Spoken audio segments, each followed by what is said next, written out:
घटकहरू शिक्षक महासंघ र हिस्टुनले विगतमा गरेका सम्झौताहरूलाई अविलम्ब रूपमा शिक्षा ऐनमा समावेश गरेर विशेष अधिवेशनबाट चाहिँ हुन्छ कि अध्यादेश मार्फत चाहिँ हुन्छ संघीय शिक्षा ऐन छिटोभन्दा छिटो जारी गर्नको लागि हामी हिस्टुन केन्द्रीय कमिटीको तर्फबाट पनि जोरदार माग राख्दछौँ र शिक्षक महासंघको आन्दोलनलाई हामी ऐक्यबद्धता जाहेर गर्दै हाम्रो यो आन्दोलनमा हिस्टुनको तर्फबाट देशैभरिबाट गर्विलो उपस्थिति रहेको पनि म यहाँ अवगत गर्न चाहन्छु।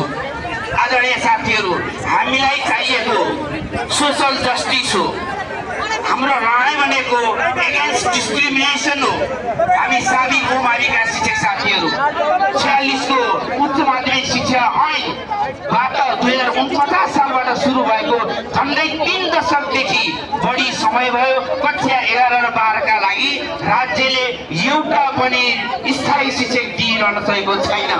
त्यसैले अहिले हाम्रो माग भनेको के हो भने विद्यालय शिक्षक कर्मचारीहरू, ईसीडी तहमा रहनुभएका शिक्षक साथीहरू, विद्यालय कर्मचारीहरू र राहतका शिक्षक साथीहरू, साबी कुमारीका साथीहरू लगायत विभिन्न प्रकृतिका जो अस्थायी प्रकृतिका साथीहरू त्यहाँ हुनुहुन्छ, उहाँहरूलाई एकचोटि राज्यले अवसर दिने काम चाहिँ गरोस्। र हामीले के भनेका छौँ त भन्दा शिक्षक सेवा आयोगले लिने परीक्षामा पास अङ्कमा साथीहरूलाई भिडाउने काम चाहिँ गरोस्। जो साथीहरू स्थायी प्रक्रियामा जानुहुन्छ ती साथीहरूको विद्यालय नियुक्तिको आधारमा अस्थायी सेवावधि गणना गर्ने कुरा चाहिँ सुनिश्चितता गरोस् र त्यस पछाडि जो उमेरका कारण अवकाशमा गइसक्नु भएको छ ती साथीहरूलाई पनि तपाईँको चाहिँ आर्थिक सुविधा सहित सम्मानजनक हिसाबबाट उहाँहरूको अवकाश हुने वातावरण चाहिँ गरोस्।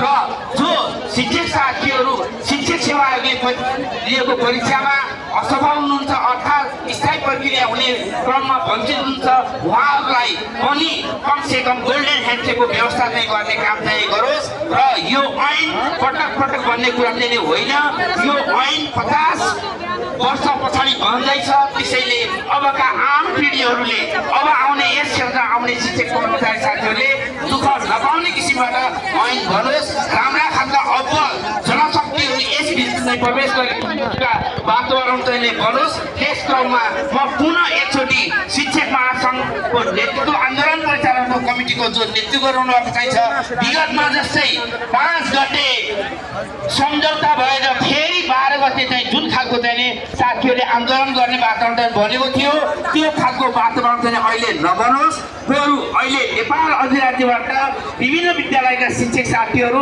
प्रधानाध्यापकज्यूहरूलाई यो आन्दोलनमा सहभागी भइदिनुको लागि म हार्दिक अनुरोध गर्न चाहन्छु। र शिक्षक कर्मचारी साथीहरूलाई मात्रै होइन अब विद्यार्थी र अभिभावकहरू पनि यो सडक आन्दोलनमा चाहिँ आउनका लागि चाहिँ हामी हार्दिक अपिल गर्न चाहन्छौँ। हस्, धन्यवाद। हामीलाई जुद्धोदय मावि काठमाडौँबाट प्रेम कृष्ण पाठक सर मार्फत रु 10,000 भएको छ।